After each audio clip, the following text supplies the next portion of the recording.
do livro de Marcos hoje. Vamos ler no capítulo 10, do verso 17 ao verso 31. Alguns já conhecem essa palavra, acredito que a maioria, mas vamos refletir um pouco no que a palavra de Deus nos mostra nesse texto. Marcos capítulo 10, verso 17 até o 31. O jovem rico. Eu vou ir lendo, pois a leitura é um pouco extensa. A palavra de Deus diz assim em Marcos 10, verso 17. Quando Jesus saiu, correu para ele um homem que se ajoelhou diante dele e lhe perguntou: Bom mestre, que farei para herdar a vida eterna? Jesus lhe perguntou: Por que me chamas bom? Ninguém é bom, senão que é Deus. Conhece os mandamentos: não matarás, não adulterarás, não furtarás, não dirás falso testemunho, ninguém enganarás. Honra teu pai e tua mãe. Ele, porém, lhe respondeu: Mestre, tudo isso tenho guardado desde a minha juventude. Olhando para ele, Jesus o amou e disse: Uma coisa te falta. Vai e vende tudo o que tens e dá ao pobre, e terás um tesouro no céu. Depois vem e me segue. Mas ele, abatido por essas palavras, retirou-se triste, porque possuía muitos bens. Então, olhando em redor, Jesus disse aos discípulos: Como é difícil para quem tem riquezas entrar no reino de Deus! Os discípulos admiraram-se com as suas palavras, mas Jesus voltou-lhes a falar: Filhos, como é difícil entrar no reino de Deus!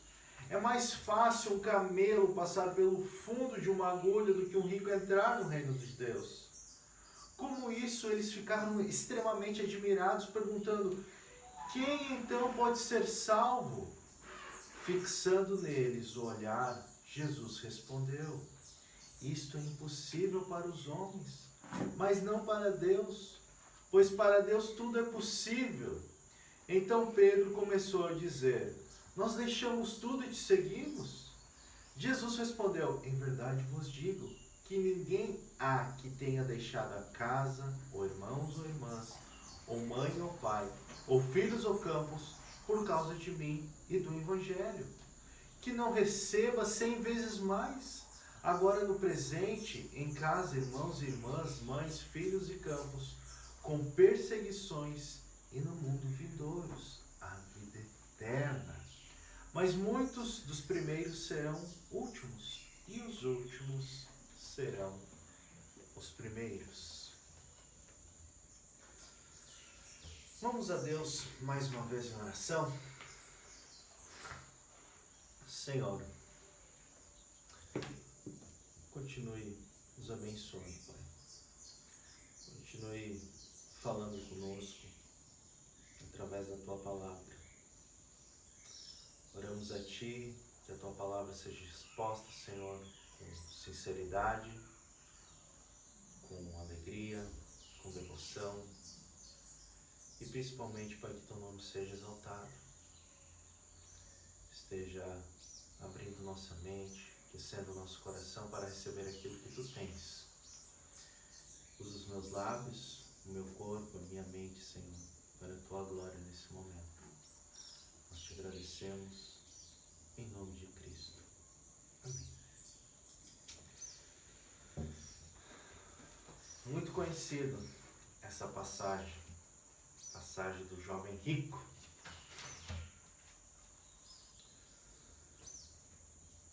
Mas o que eu quero trazer para nós é uma reflexão bem no nosso interior. Não quero falar sobre riqueza. Não quero falar sobre dinheiro. Eu quero falar sobre os ídolos que moram em nossos corações. Nós cristãos falamos muito em testemunho de vida. E precisamos pregar o Evangelho nas nossas vidas, com as nossas vidas. Mas muitas das vezes a busca por parecer cristão nos leva a um extremo meio complicado, que é a famosa hipocrisia. Ainda mais diante das facilidades das redes sociais hoje.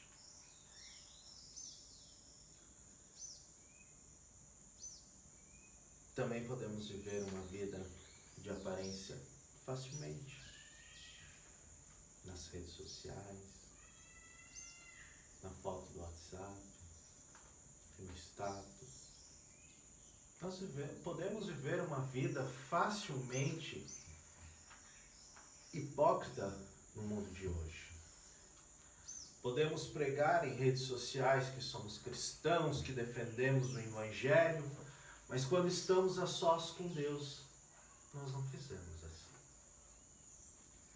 Quando estamos no escuro, ou quando estamos escondidos, nós não agimos dessa forma.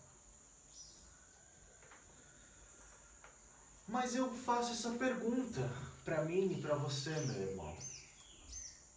Mas será o que aparentamos de fato é o que Deus espera de nós? Será o que a nossa aparência é de fato o que Deus espera de nós, de acordo com a sua palavra? Será que Deus se contenta comigo no que eu aparento, ou Ele quer algo mais de mim? Nós vamos ver hoje, na vida deste jovem, um pouco sobre viver um relacionamento de maior profundidade com Deus.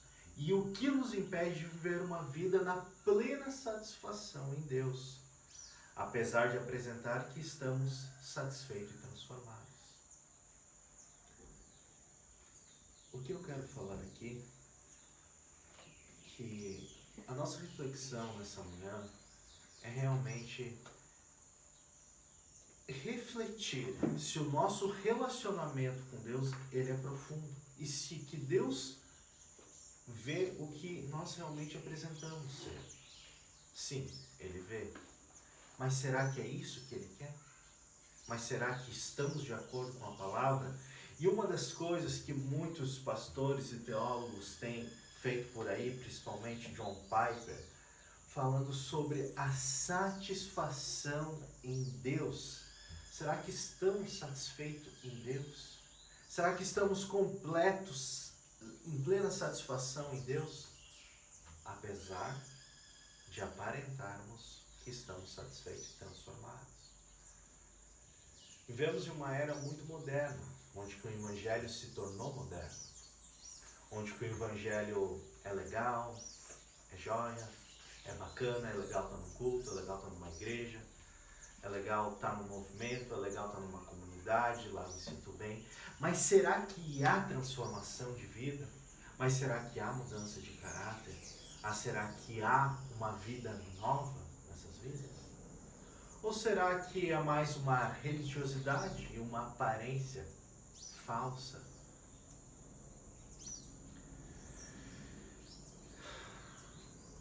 Jesus está entre as 3 declarações de sua morte e ressurreição em uma sequência de ensino mais profundo para os discípulos e preparando para a morte e ressurreição e a igreja posterior. Jesus reformou após a declaração de Pedro de ele ser o Cristo. Valores de um seguidor de Jesus, como valorizar a lei, os profetas na transfiguração, a importância da oração e a consagração na batalha espiritual. Mais para trás ele fala na cura de um menino endemoniado, né? No verso 9. E também não ser causa de um tropeço para a fé de ninguém, a valorização do casamento no verso 10, que ele fala sobre o divórcio, na perspectiva de Deus e o receber do reino dos céus como dependência de uma criança, como ele fala aqui no capítulo 10, no verso 13. Depois que Jesus fala acerca de receber o reino dos céus com a dependência de uma criança, agora Marcos nos lança o contraste de um jovem que não teria tanta dependência assim como de uma criança conseguir o reino dos céus.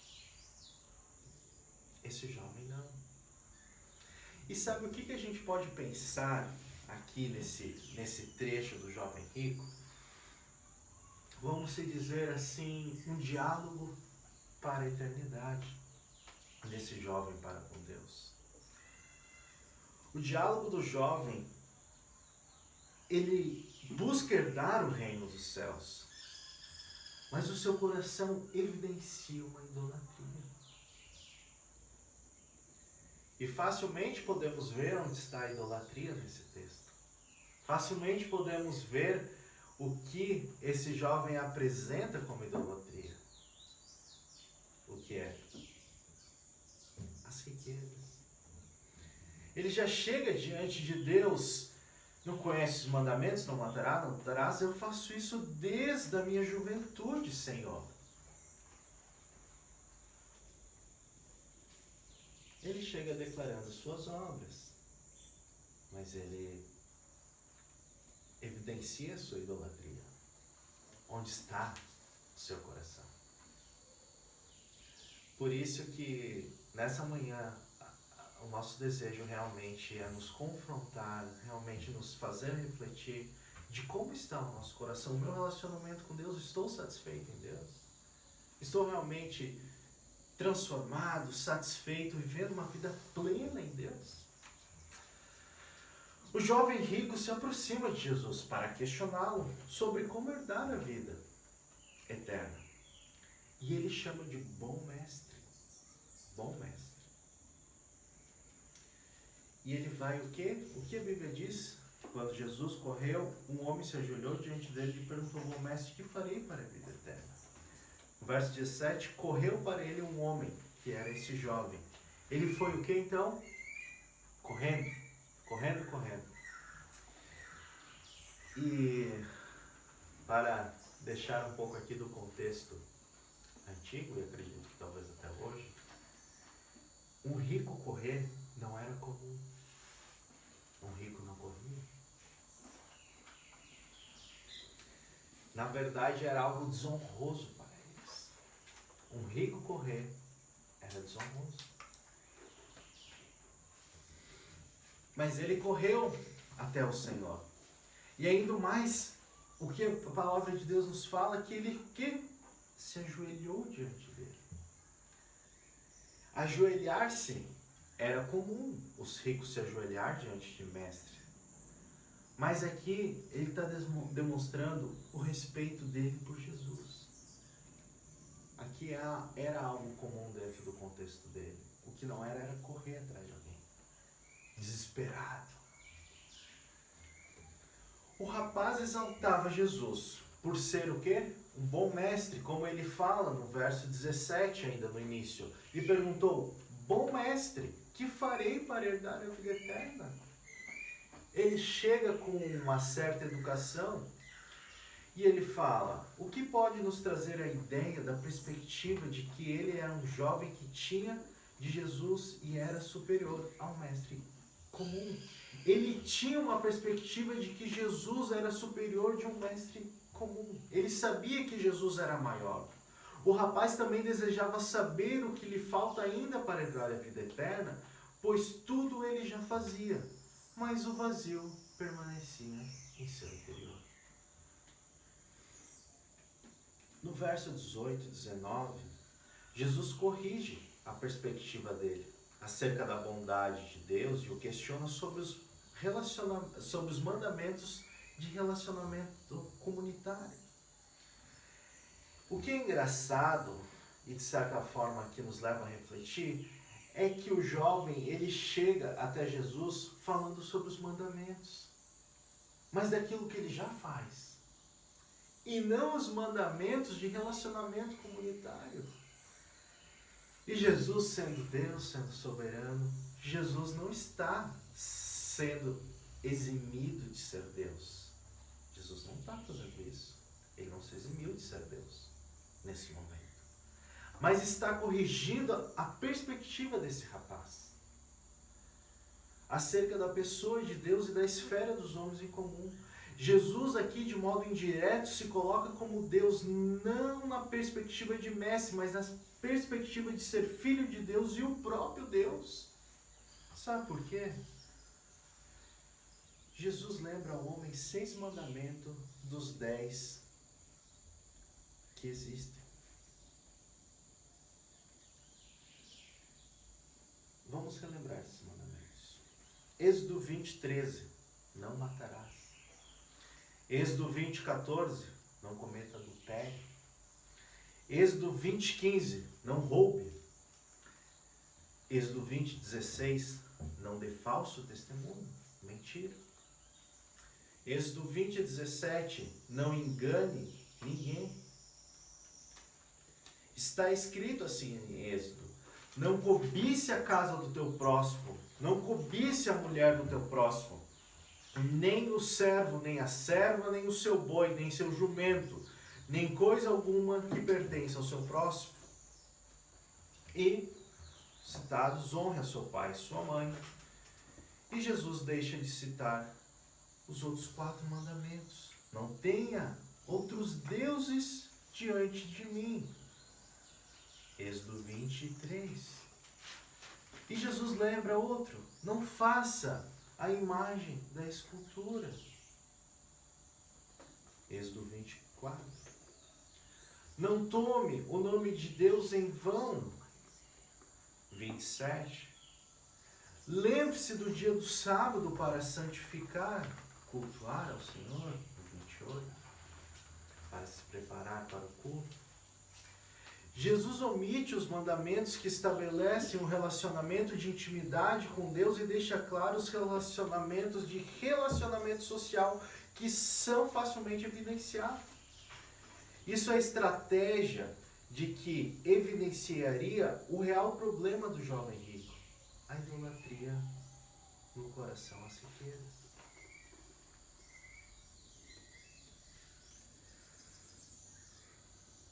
No capítulo 10, 20 do jovem rico, o homem reconhece que ele é um cumpridor desses mandamentos. Porque ele afirma: mestre, isso tudo tenho guardado desde a minha juventude.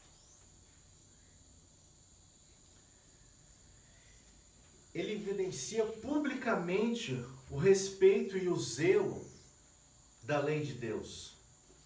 Mas será que o seu coração existe um real relacionamento com o Senhor? Podemos fazer uma analogia rápida e lembrar de apóstolo Paulo, criado aos pés de Gamaliel? Homem íntegro, reto na lei, mas ainda não possuía o Senhor. Mas o que eu quero falar nessa manhã é que será que o coração desse jovem ele tinha um relacionamento com o Senhor de verdade? Jesus afirma para ele que ainda falta algo. No verso 21, observe comigo o que Jesus fala. Olhando para ele, Jesus o amou e disse: uma coisa te falta. Vai e vende tudo que tens e dê ao pobre, e terá o tesouro no céu. Depois vem e me segue. Vá corrigir a idolatria do seu coração e depois me segue. Vai ser transformado pelo poder do Evangelho e depois me segue.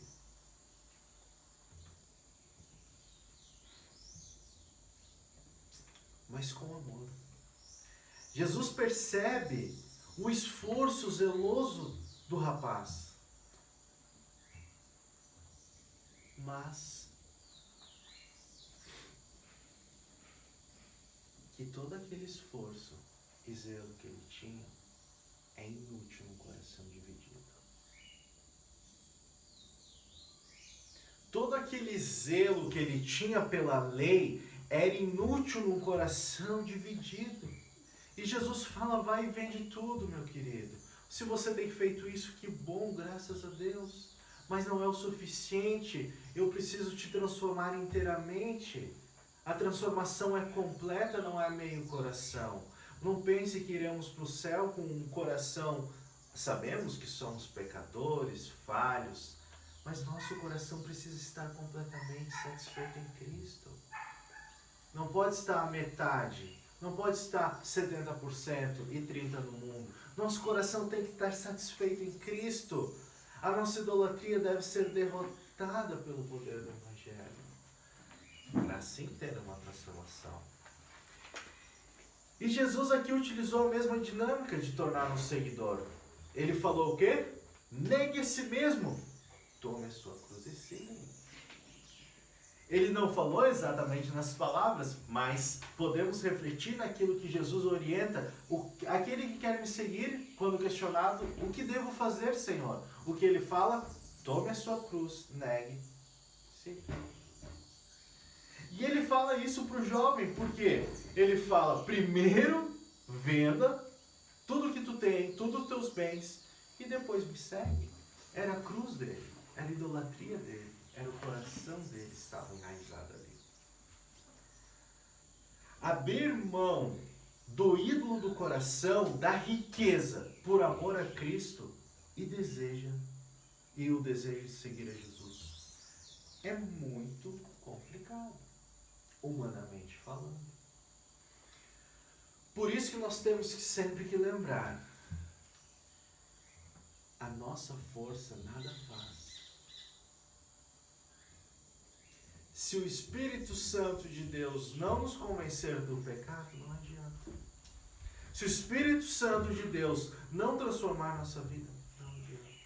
Se o Espírito Santo de Deus não estar continuamente na nossa vida, não adianta. Olha o que aconteceu na vida desse jovem.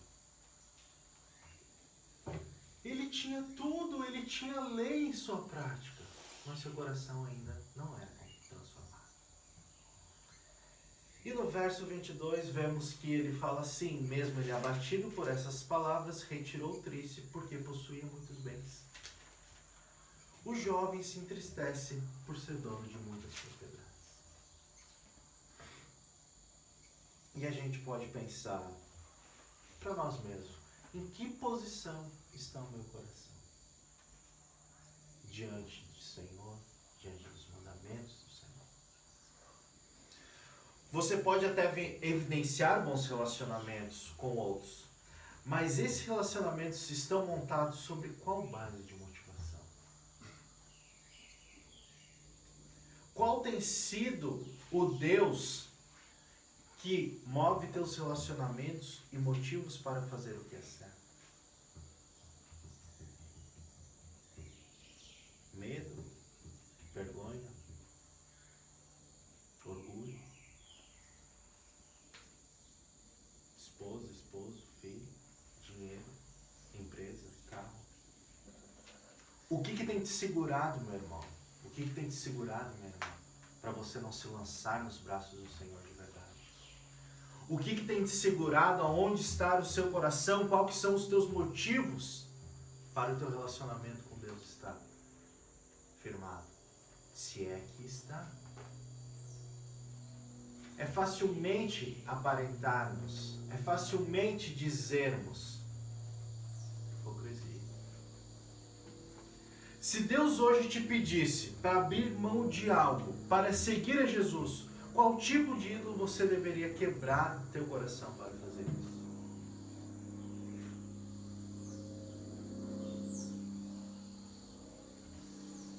Que tipo?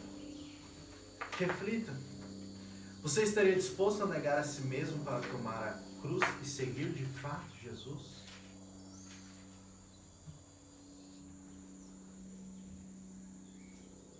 Se o próprio Cristo chegasse aqui agora e dissesse, meu irmão, eu preciso que você faça isso, você consegue?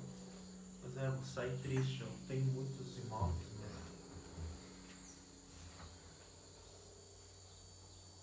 Mas a palavra de Deus está aqui e Deus está nos orientando nessa manhã a fazer isso. Negaríamos a ideologia para conhecer Cristo com profundidade? Negaríamos relacionamentos que te tiram de Deus? Que relacionamentos que têm te afastado de Deus?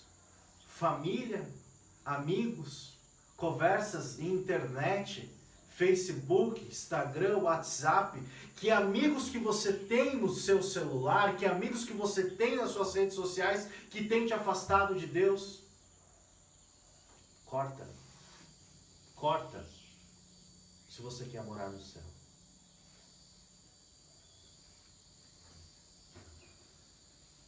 Negar um estilo de vida que desonra a Deus.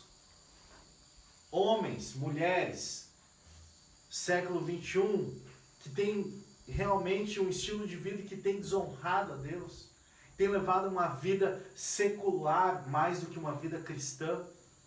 Isso é uma autoconfrontação para nós, para mim, para você.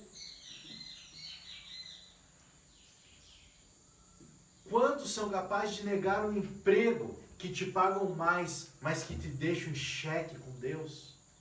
Rapidamente, abro aspas, nessa semana eu tive uma oportunidade de estar conhecendo uma nova oportunidade de trabalho em outro ramo, e onde que eu e minha esposa estávamos orando já há algum tempo sobre isso, mas em especial naquele dia também, e fui até esse local. Aparentemente uma bênção, estrutura, gestores, um lugar bom para desenvolver a atividade, uma remuneração legal. Mas chegando em casa, me lembro bem, essa semana conversei com a minha esposa, oramos e decidimos que aquilo não era um lugar que poderia colocar a minha vida em xeque com Deus.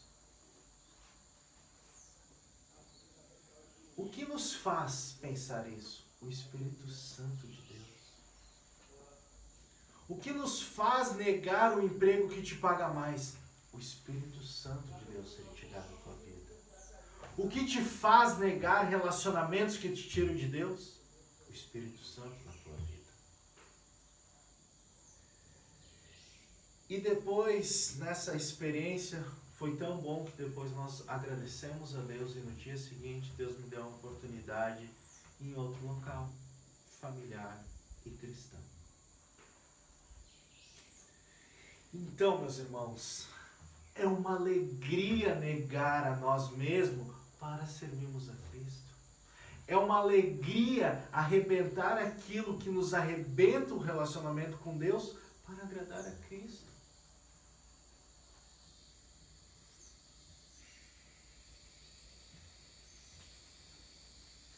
E eu particularmente não estou dizendo que você deveria negar exatamente hoje. Mas se Deus te pedisse.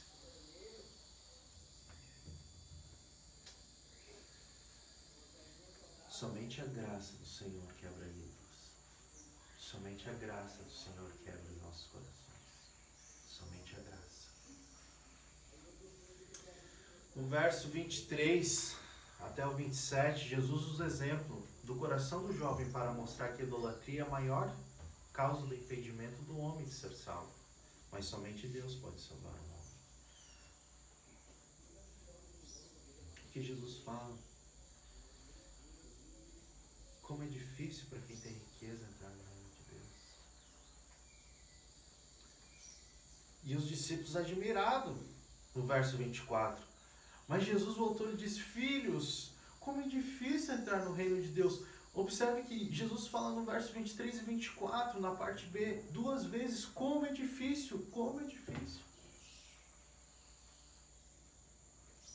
E ainda ele ressalta no verso 25 e faz um exemplo tão gigante.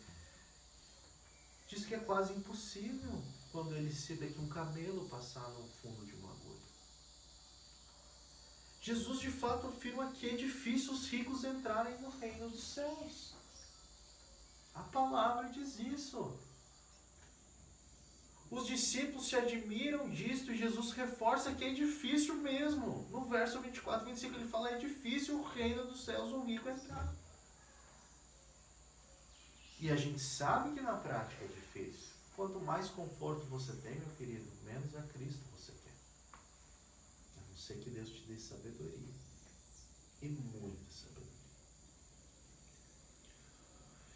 E os discípulos, no verso 26, ficam meio perplexos e questionam por ser salvo. Eles falam, como isso fica? Eles ficaram extremamente admirados, perguntando, quem então pode ser salvo, Jesus? Quem então? Eles ficam admirados, então como posso ser para ser salvo? E no verso 27, Jesus afirma que a salvação é uma obra de Deus e não do homem. Ele fala, Jesus respondeu, isto é impossível para homens, mas não para Deus, pois para Deus tudo é possível. Aqui entra a graça de Deus. Aqui entra o poder de Deus na vida do ser humano. Humanamente, é impossível. Humanamente, quebrar os seus ídolos é impossível. Mas para Deus é impossível.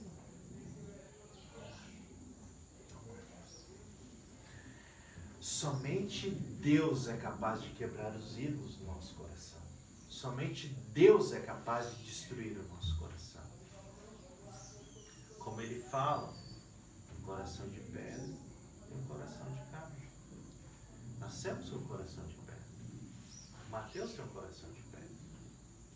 As crianças ainda, eles pertencem ao reino dos céus, mas quando eles ficam jovens, enquanto eles não confessarem a Cristo, eles têm um coração de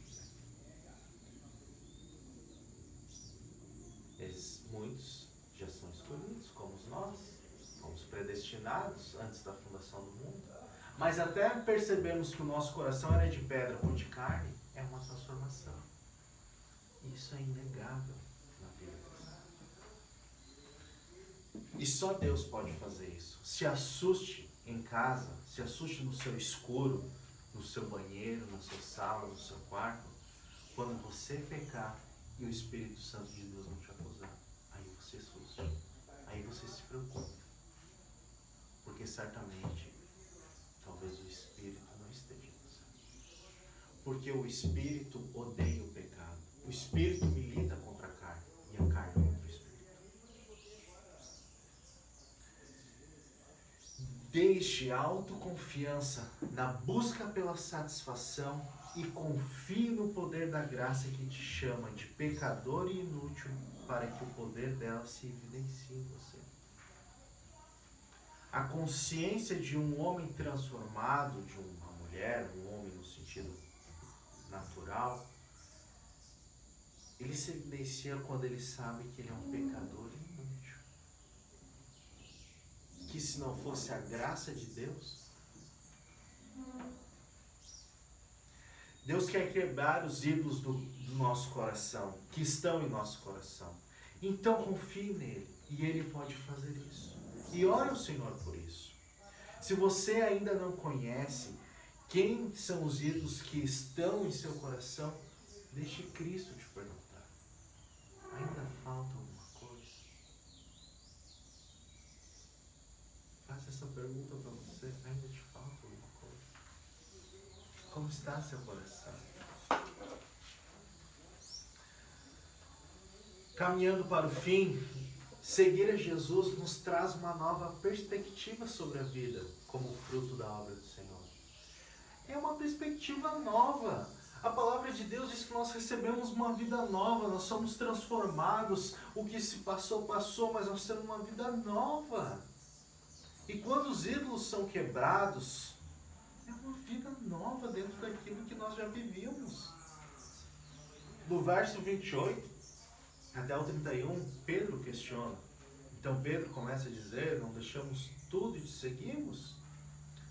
Pedro questiona sobre o fato de terem deixado tudo para seguir Jesus e em quem seriam então recompensados. Pedro questiona, eu era um pescador, eu tinha minha casa e agora eu te sigo, o que eu vou ganhar de recompensa, Senhor? Pedro, no bom estilo Pedro, no estilo Pedrão, Pedro evidencia em sua vida sua escolha por seguir Jesus. E ele questiona, mas o que acontecerá com nós? E Jesus lhe garante que eles receberão tudo novamente aqui em uma perspectiva eterna. mesmo em meio à perseguição e no porvir e na vida eterna. A igreja cristã, o que somos aqui, o que a igreja cristã se transforma, realmente é uma família. É uma nova perspectiva. Amigos e um lugar de encontro com Deus. Apesar das perseguições e lutas, mas são a preparação da vida eterna. Esse é o trilho, esse é o caminho. Estarmos na igreja é uma forte evidência de que negar a si mesmo, tomar a cruz, nos gera ainda alegria no agora e muito no porvir. Se você vem à igreja, se você participa de um culto, há uma grande esperança. Porque ainda você se alegra em negar a cruz. Você ainda se alegra no agora e muito no porvir. Porque você está seguindo o que o Evangelho de Deus diz. E com certeza isso te levará para o céu. E no verso 31, Jesus reforça a perspectiva escatológica do reino dos céus e seus valores diferenciados do mundo. E ele fala, mas muitos dos primeiros serão os últimos e os últimos serão os primeiros. Viver com Cristo, meus irmãos, transforma toda a perspectiva e prioridades da nossa vida. Transforma a nossa perspectiva, as nossas prioridades. O mundo não entende. Vai conversar sobre o Evangelho com um vizinho que não é cristão para você ver. Mas o Evangelho nos torna irmãos e filhos de um só Pai. Nossas escolhas são confusas para o mundo. E para os cristãos que estão com seu coração aprisionados nos ídolos mundanos. Existe como você ser um cristão e estar com ídolos no coração, aprisionados no mundo? Existe. Tem como? Tem como. Tem certas coisas que a gente vai continuar lutando por ele. Mas a palavra de Deus aqui nos fala, não fique confortável nisso. Me lembrei da frase do pastor Jonas Madureira. Ele fala, quando você vê alguém em pecado, aprisionado, ele fala assim, não se assusta se a cela estiver absurdamente confortável. Se você vê um irmão enjaulado no pecado e não ter reações de sair, não se assusta. Sabe por quê? Porque aquela jaula pode estar confortável. Ele deve estar gostando daquilo. A carne milita contra o Espírito e o Espírito contra a carne. Jesus veio para derrubar os altares daqueles deuses que nos aprisionam no pecado e na escravidão de suas vontades, para uma liberdade que em Cristo encontramos grande alegria de viver uma nova maneira, mesmo em meio à perseguição, mesmo as lutas que passamos. Mas nós sabemos que teremos a vida eterna. Nós passamos pelas lutas, sabemos que vamos ter dificuldades, mas teremos a vida eterna. Reinaremos com Cristo, estaremos com o Senhor. Por isso que eu deixo essa reflexão para nós. Negue a si mesmo. Tome a cruz e siga Cristo. Ele pode te salvar. A você é impossível, mas para Deus é possível. Lembre-se do jovem rico. As suas obras, as suas práticas não eram o que Cristo queria. Cristo queria um coração completo. Então que nessa manhã a gente possa refletir e pensarmos mais e mais e cada vez mais em negar-nos a nós mesmos. Destruir os ídolos do nosso coração. Tomar a cruz e seguir a Cristo. Porque somente Ele pode salvar. Se você está em uma condição de pecado, se você está em uma prisão nesse momento, se você tem pecado, ore a Deus. Clame a Deus. Se necessário, se feche no seu quarto e clame por misericórdia e ajuda divina. Porque somente Ele pode salvar. Nós mesmos, podemos cumprir a lei, porque jamais conseguiríamos cumprir.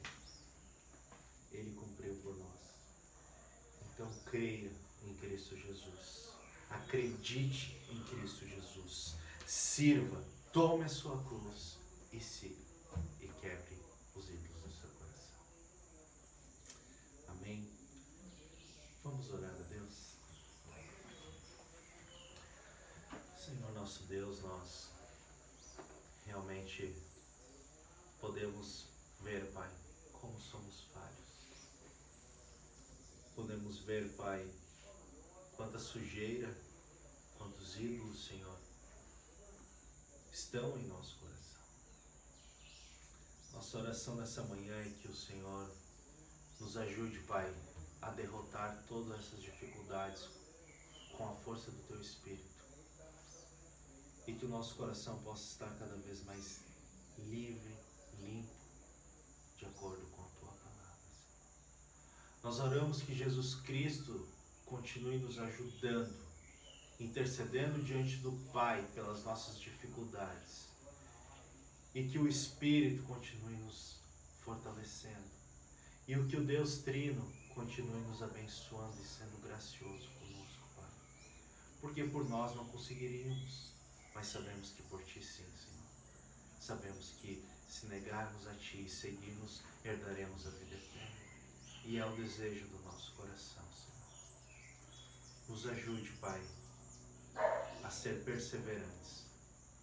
Abençoe, Pai, a Tua igreja. Abençoe os irmãos que ouviram. Abençoe os irmãos que acompanham nas redes sociais. Esteja abençoando cada um, cada servo Teu, cada filho. Seja com eles, Pai. Fortalece a fé deles, Pai. Assim como a nossa, Senhor. Louvamos a Ti por esse culto. Louvamos a Ti por esse momento, Senhor. Em nome de Jesus Cristo que oramos. Amém. Amém. Então, nosso culto está encerrado. Que Deus abençoe a todos.